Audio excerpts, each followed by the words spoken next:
This is Professor Michael Chapman. I'm one of the most experienced IVF doctors in Australia. I believe that an important part that I can contribute is to educate patients in relation to fertility, infertility, and all that involves. These series of podcasts help to educate you. I hope they are helpful to you. If you wish to know more, however, I'm more than happy to have you contact me via email, which is profmchapman@gmail.com, or make an appointment to see me on 9138 4222. The first part is to try and work out whether what the problem is, and also get an indication of whether there's anything we can do about it.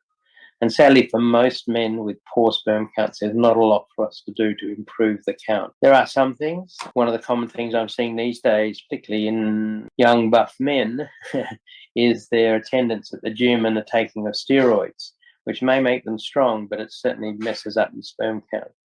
And no matter what the guy at the gym says about it being reversible, it isn't necessarily the case. And it can take a long time, even when it is. They say the mean time to get back to a normal sperm count is 18 months or more, by which stage the partner is not wildly enthused by the fact that they were taking steroids at the gym and preventing them from having a baby. Some drugs, therefore, that can be reversible. Stress, as I mentioned before, and viral infections can also have a big impact, and they are usually transitory. They will recover, but you've got to remember that the sperm production line takes 90 days from the beginning of an immature sperm all the way through to a swimmer, and nothing will happen quickly.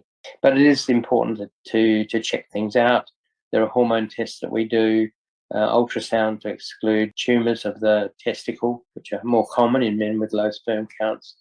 Look for varicose veins, because sometimes they can impede the production of sperm because of the increase in temperature of the testicle.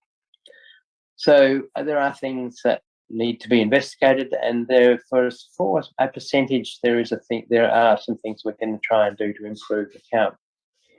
However, we may still end up having to move on to the situation where, fortunately, with only one sperm, not 15 million, but with one sperm, we can create an embryo and create life.